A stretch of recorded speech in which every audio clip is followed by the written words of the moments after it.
Excuse me. Matthew 13, 3 through 23 this morning.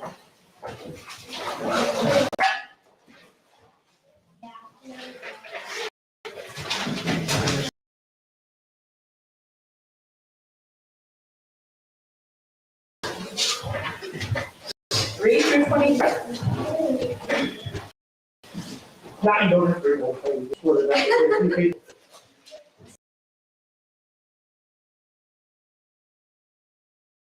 3 through 23. And he spake many things unto them in parables, saying, Behold, the sower went forth to sow, and when he sowed, some seeds fell by the wayside, and the fowls came and devoured them up. Some fell upon stony places where they had not much earth,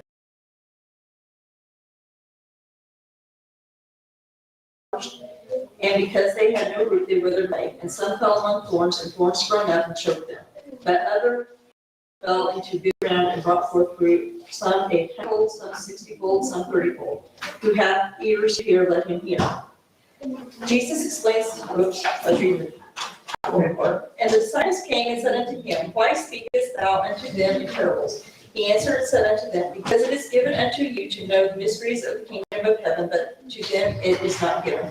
For whosoever hath to him shall be given, and he shall have more abundance, but whosoever hath not, from him shall be taken away even that he hath. Therefore speak I to them in parables, because they see not, and hearing they hear not, neither do they understand. And in them is fulfilled Isaiah, which saith, By hearing ye shall hear, and shall not understand, and seeing ye shall see, and shall not perceive.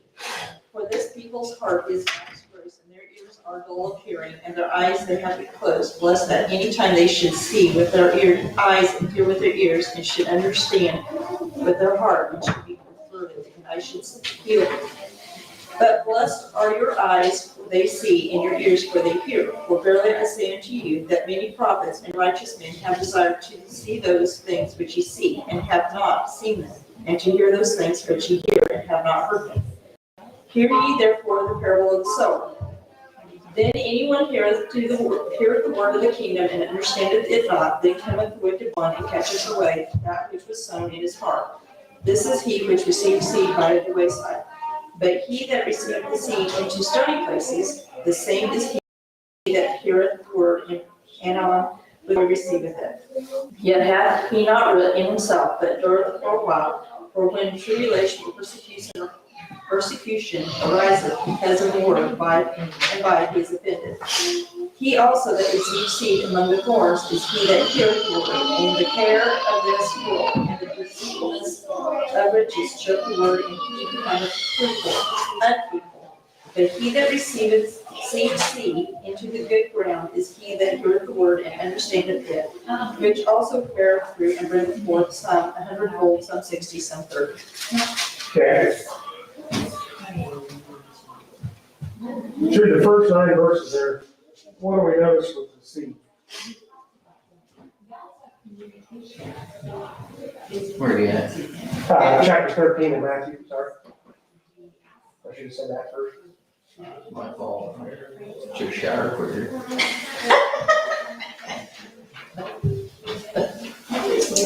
Well, they all have to go.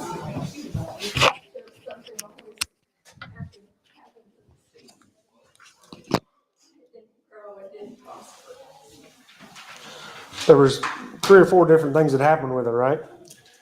What is the seed? What's it represent? The Word of God. Do we see people that represent the wayside today? Yes. Yeah, that's usually pretty easy, yes. It's the people you talk to and they don't want anything to do with you. They're just like, I don't have time for this. I don't want to, just leave me alone. Then do we see the ones that are stony, the stony type of a heart, the one that doesn't have any depth? Like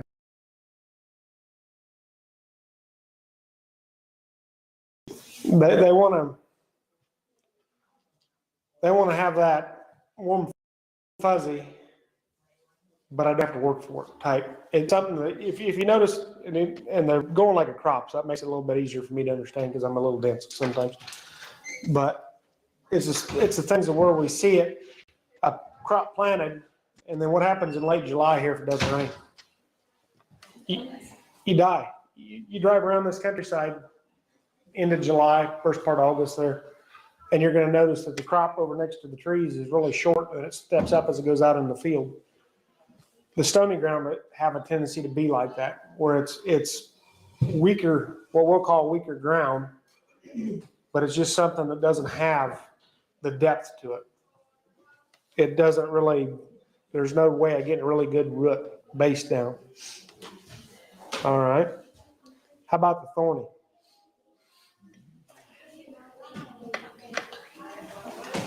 What do you think about that for just a second? What's the thorny represent?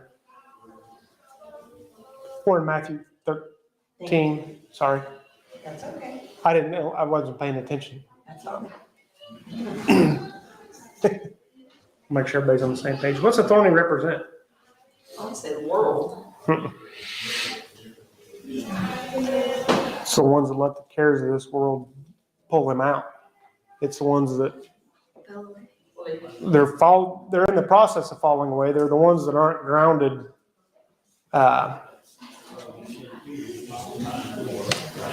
in the Word. They're not studying.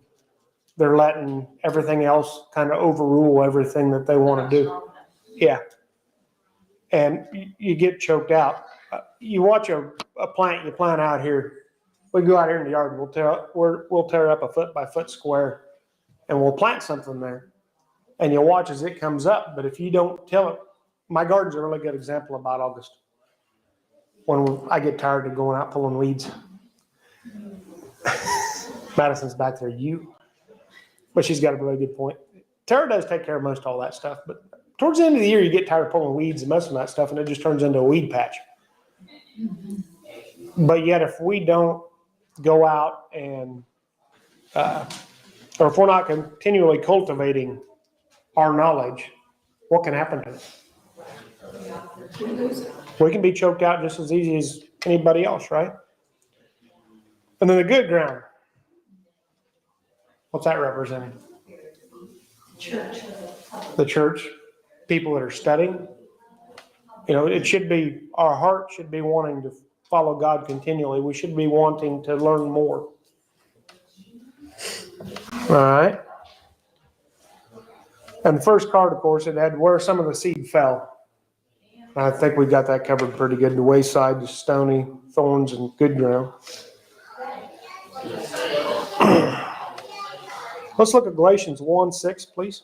Someone read that? The way this is broke up, it was kind of hard for me to do. So we're going to go through some verses as we go just because I like to see a little bit different point of view. Galatians 1:6. Only one gospel I marvel that you are turning away so soon from him who called you into the grace of Christ to a different gospel. So what were they doing at that time? Turning away. Okay. Would that be like somebody that heard it and then didn't get grounded good?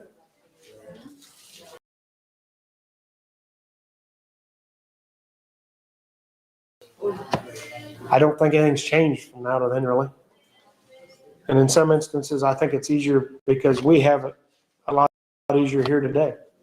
You know, we're bombarded on the outside, but it's not to the extent that they were at that time.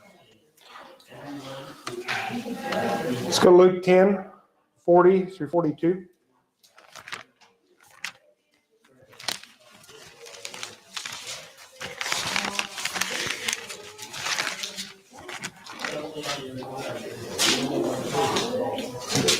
But Martha was distracted with much serving, and she approached him and said, Lord, do you not care that my sister has left me alone to serve alone? Therefore, tell her to help me. And Jesus answered and said to her, Martha, Martha, you are worried and troubled about many things, but one thing is needed, and Mary has chosen that good part, which will not be taken away from her. I thought that was a pretty good example, kind of something to pay attention to there a little bit. One, it's Christ speaking, but two, it shows you, you can be exceptional host, kind of like what she was doing. But if you back up away from that and you kind of broaden that out a little bit, how many times do we let other things interfere with things that we should be doing? We do. Martha here, she's all about getting, and I'll get locked in on this sometimes, where you're just so focused on doing one thing that you miss everything else. You'll lock in and say, okay, I need to take care of this. Well, there was 15 other things you were supposed to be doing for the day and you missed all those. But here, we can bypass, I guess, kind of like Martha was doing here, was where Jesus being there talking and whatnot. You miss the important things for the little things. All right. And we said what the seed was, the word of God. Let's look at it. Luke 8:11, please.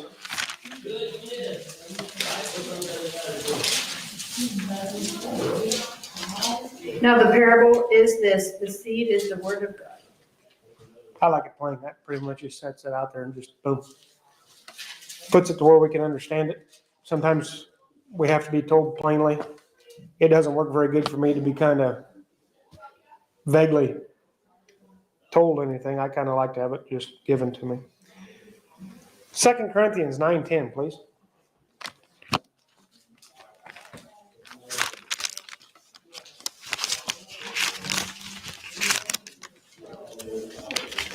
Now may he who supplies seed to the sower and bread for food supply and multiply the seed you have sown and increase the fruits of your righteousness.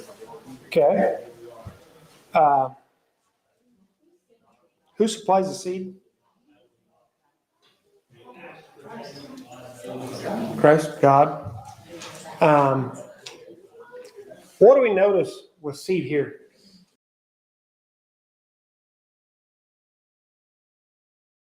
Texas, and I take a corn plant for Iowa.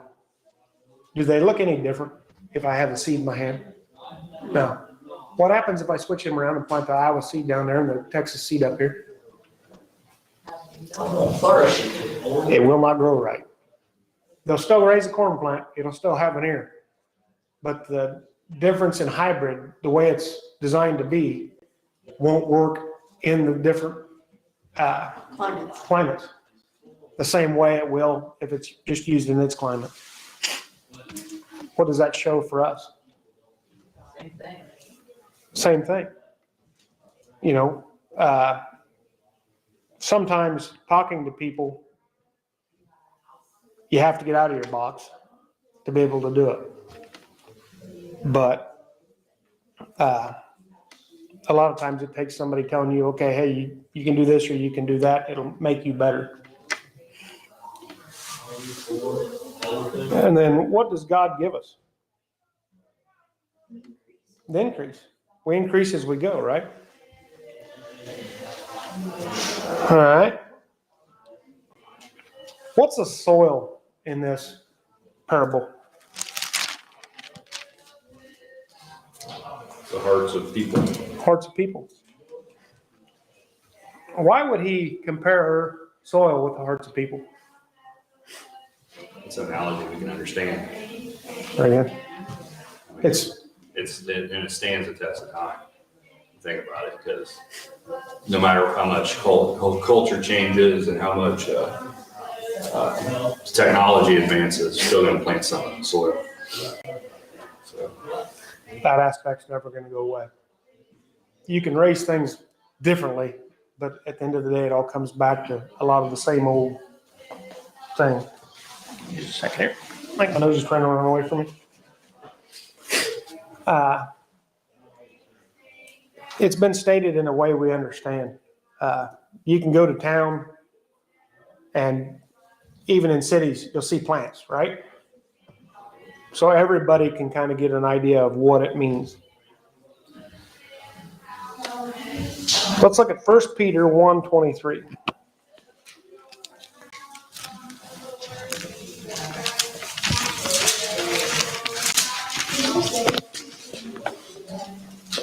Being born again, not of corruptible seed, but of incorruptible, by the word of God, which liveth and abideth forever.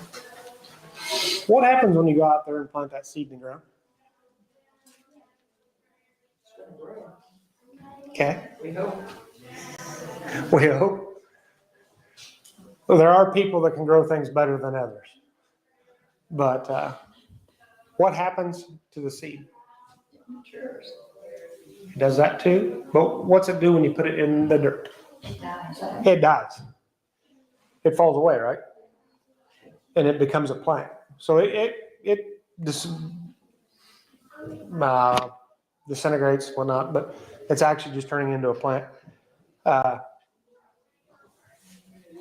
there's a difference in seed, right? Do we let ourselves be the same person we were before we were baptized? Hopefully not. Hopefully not. I mean, you shouldn't. You really should have a change of heart, a change of mind. Because if I let everything that I did before continue in me, the incorruptible and the corruptible part kind of take over at that point, right? What's incorruptible? What would happen to anything that, I'm trying to think of something that wasn't incorruptible. I mean, the only I can think of really from our standpoint would be like granite. You think of something really hard, something that doesn't wear away. Because what happens this time of year on a gravel road? It's muddy, right? Where's limestone go? To the wayside, and down in the mud. And Breaks down. Because you drove on it all winter. It breaks and it'll crack and fracture and freeze and thaw, break it down. And then it shoves it down and out of the way. It's corruptible. It goes away. And we all wonder where it went because, as Emily said, it's nothing but a dirt mud road after a few trips down at the spring. All right. It's incorruptible. You know, it ties in with, I don't know, 20 verses, but Hebrews 4:12. The word of God is quick, powerful, sharper than a two-edged sword. In fact, that it's continually living. It's continually working. A person can hear the gospel 2,000 years ago, and it can affect their heart just like somebody today. Same way. Nothing else does that. They also, I didn't have that one yet. That was a good one. I'm slacking. Or didn't yet. That was in Matthew, Mark, and Luke. 3 different writers wrote about it. If 3 guys wrote about it, do you think there's any importance in that at all? You know, God put a kind of a, hey, pay attention to this. And also, as we read through it, verses 10 through 17, you notice where he said there that he kind of told them what a parable was because they're asking him, why are you teaching in parables? When Jesus taught, how do I want to word this? How did he teach, or how did he go about it? Figurative language. Figurative language is a lot of it. But why did he do that? So we can give them something that would relate to them. He would give them something that would relate to them so they could understand it. might stick with them. Some of these stories, like Eric said, have stood the test of time.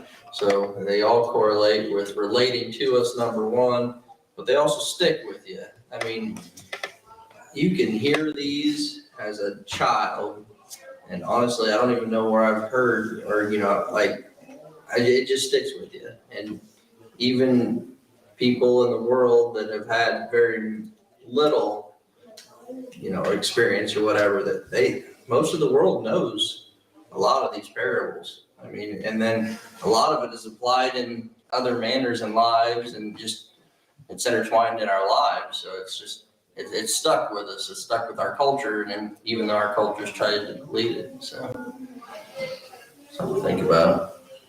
Like you said, it's something somebody brings up. You might not be able to place exactly where it is, but how many times can you say something like this parable and people that you wouldn't think would understand what it means or had heard it, hear it?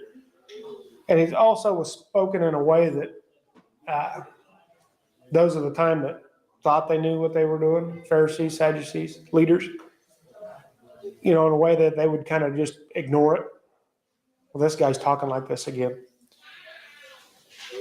But yet, Christ explained how it was, why and what he did with it through those.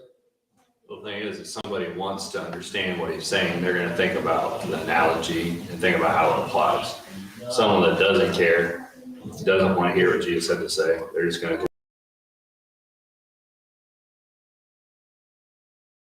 truth in a sense, because those that really want to know, they're gonna figure it out. Well, you notice he explained it to him too at the same time, this time.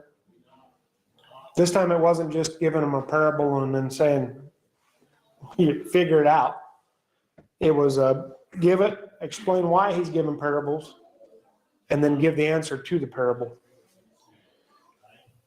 So everyone there, why he was speaking, would be able to understand what he was saying. And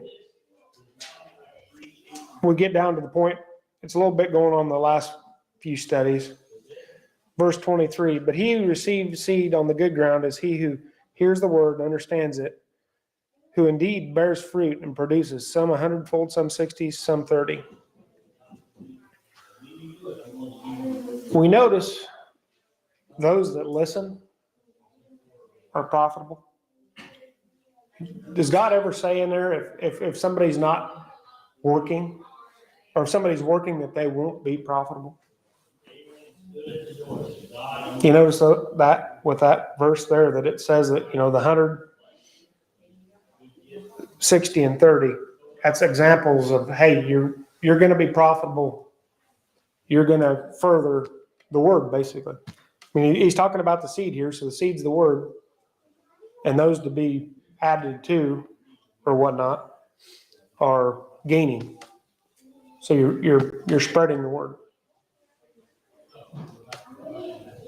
So if we took a snapshot of this and said, okay, what's all this mean? What is the whole of the parable? But we're the sowers as Christians.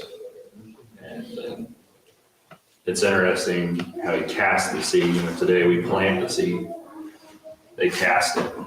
And it's going to be, when we're doing our job, we're casting the word out to anybody. And it may land on some accept it, maybe on some. It's interesting. You said casting. You think about that. What's that camera in the back do? Does that get to people that we don't know? Hopefully. You don't really know how far you're actually doing something. And technology has its place. We're able to throw the word out farther than what we could. I mean, they're casting, they're seeding it at the time, as I was learning how they seeded. I've seen stuff from, I have no idea when. It's Dad's uncle was saying, well, this is a cedar. It's a steel tube with a sack on it, and the tube moved back and forth, and they'd go out, and that's how they seeded stuff. But you'd walk, and that's how they did it. Well, in around Jerusalem, they seeded in strips with paths down the sides, and they had to make sure to get rid of all the thorns and everything. Anything that went to seed usually reproduced the thorns. So they had to go through and make sure all these were stripped in the fall, and then they would go through and seed it, and then they would till it to bury the seed, and then it would come up in the spring. So that was something new I learned today. What do you think about a field today? One field, it's not going to be perfect all the way around it. I mean, there's going to be edges that your crops and the edges never really do that well. And then there's bad spots in the field. Well, what do you do with those bad spots? We try to work on a little more than the rest of the area.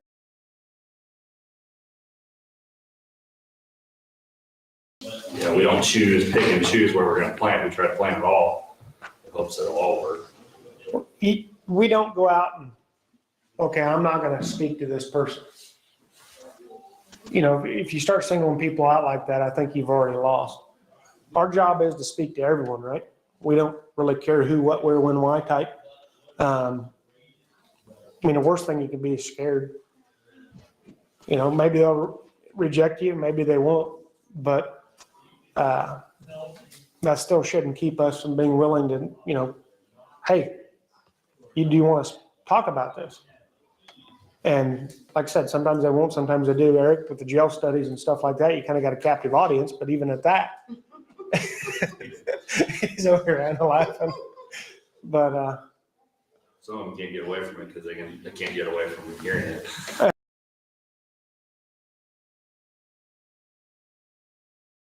and that's what I was thinking to myself while I was studying this, is like, that'd be kind of neat to be able to have, they can't get away from you. They can't run from you. So it's a little bit easier that up front, but you're always going to have those people that are just going to either turn their ears off, what I'll say, blind eye to things, kind of ignore you.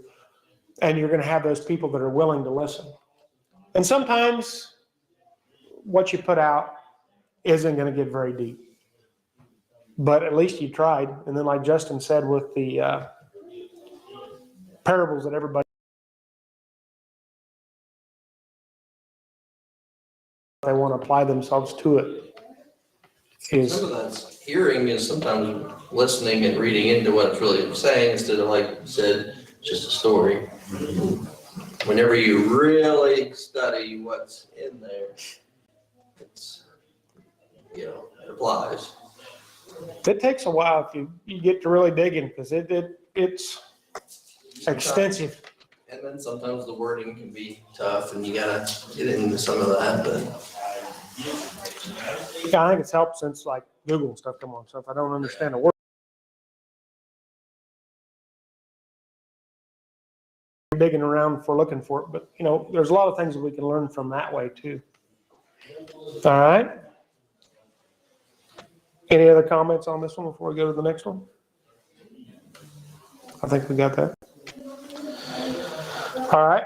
Let's look at Luke 18, 9 through 14.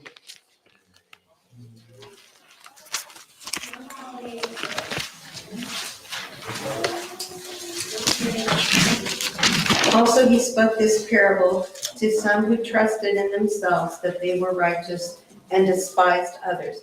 2 men went up to the temple to pray, one a Pharisee and the other a tax collector. The Pharisee stood and prayed thus with himself, God, I thank you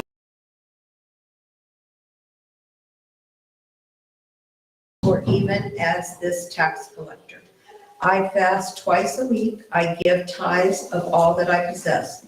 And the tax collector, standing afar off, would not so much as raise his eyes to heaven, but beat his breast, saying, God, be merciful to me, a sinner. How far did you say? 14. I tell you, this man went down to this house justified rather than the other. For everyone who exalts himself will be humbled, and he who humbles himself will be exalted. Okay. What do we see on this right off the front end? What catches your eye at first?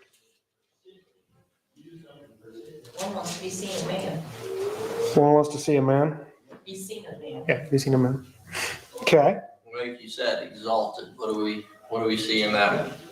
And in that definition, in the state of extreme happiness, I felt exalted and newly alive. And then being held in high regard. So holding yourself in high regard. So. Okay. Anything else? First thing that caught my eye, or catches my eye, at least makes me think of this parable every time. How would you get up? And he was in a synagogue, I believe. The temple. For the temple. How would you stand up? We'll put it in today's standards. How would you stand up? I stand up here. And if you said a prayer loud enough that the other guy could hear you, how could you do that? You think about it like that.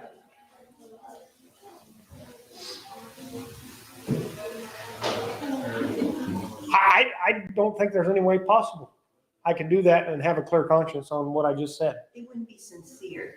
You're doing it to Show. at the other person, not to God. You're not being sincere. You're just trying to show off for that other person.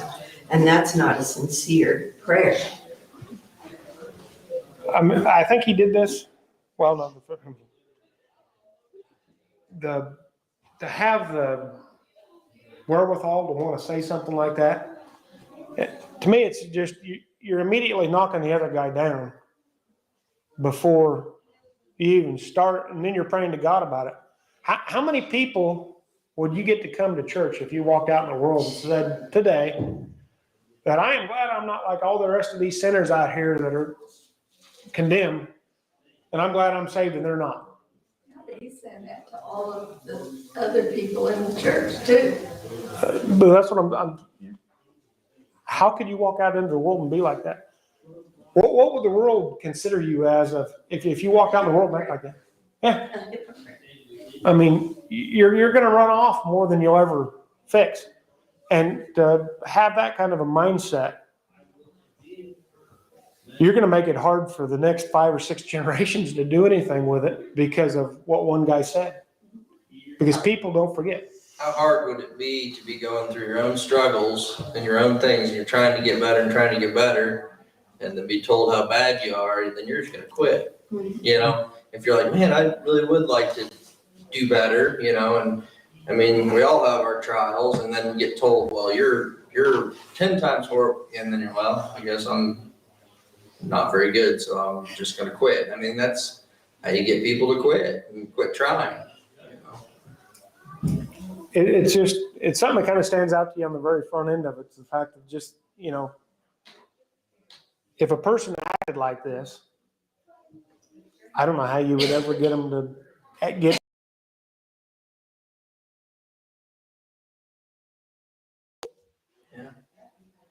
Yeah. Not just applying it to today's standards, not even when it was said.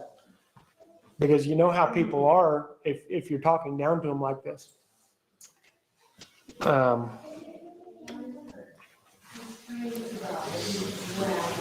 right. Who are the 2 men that prayed? Or who prayed?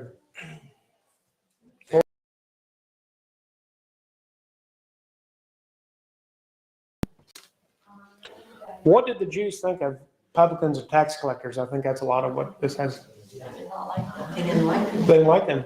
They didn't like giving away, or well, a lot of times the tax collector was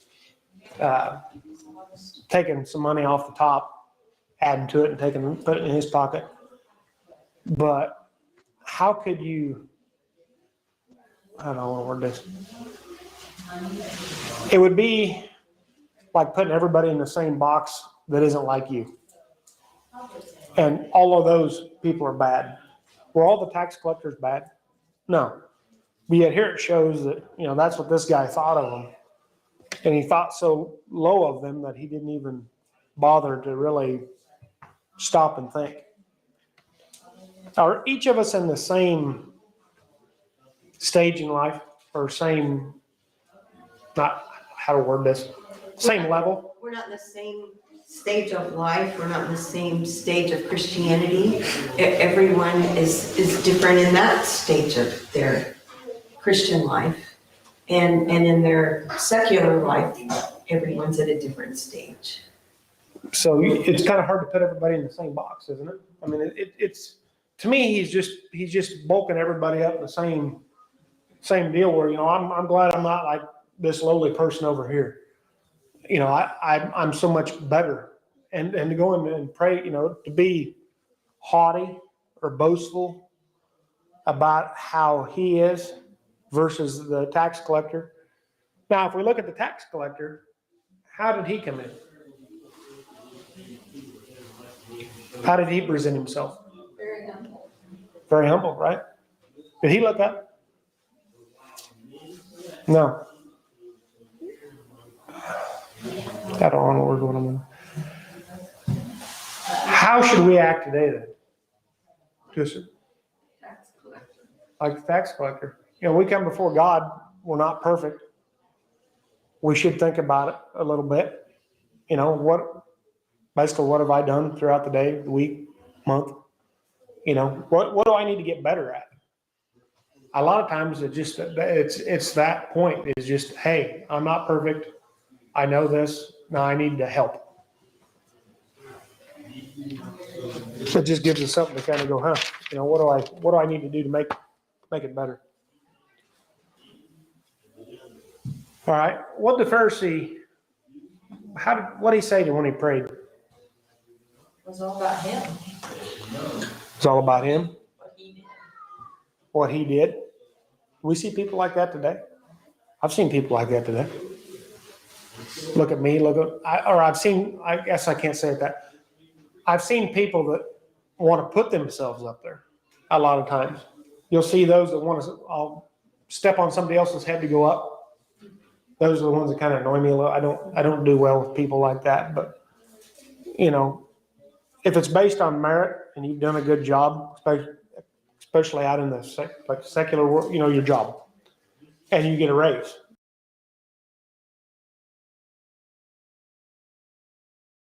In that front, it's one thing, but does God help us with everything we do? So really, is it you doing it yourself? No, you've had help along the way. And a lot of times people don't want to recognize the fact that there's others that have helped you get to where you're at. And they'll be like, well, look what I did. When in reality, they had help.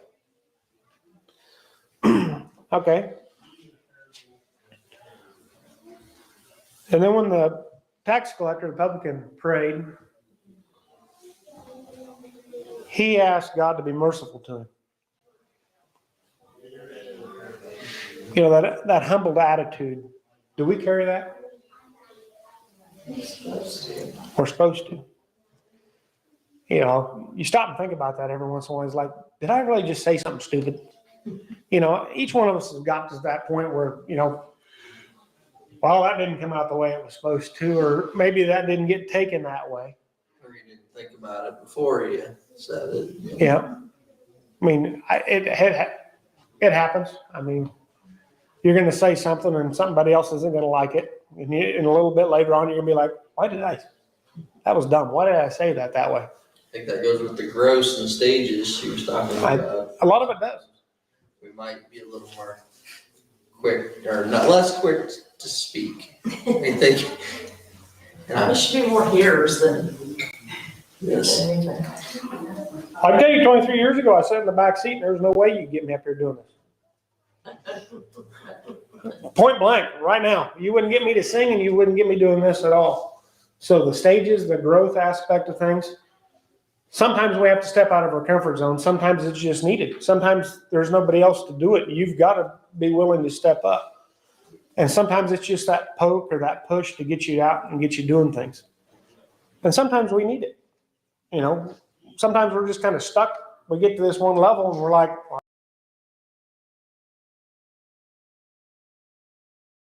we're at the top. But yet, a lot of times when we get to that top or what we think is the top, that's when we end up getting humbled. We're not, and then you stop and you act more like the tax collector. The humbleness aspect of things. If we're always running around acting like we're somebody important or somebody special, what happens to us a lot of times? We start to believe it. Well, we start to believe it. Eventually you'll fall. Yeah. That's Yeah. what I'm saying. Between the two of them, that's what happens is we get to the point where, wow, I am that good. And then, like Justin said, Then you fall. and then you fall. Does it feel good when we mess up or fall? You can be a kid on a bicycle. He's out here, he's just pedaling down the street. He's watching them spokes and that front tire go round, round, round. And he thinks it'd be kind of funny to stick his toe up there and listen to that spoke go tink, tink, tink, tink. And that is kind of cool for the first 5 minutes.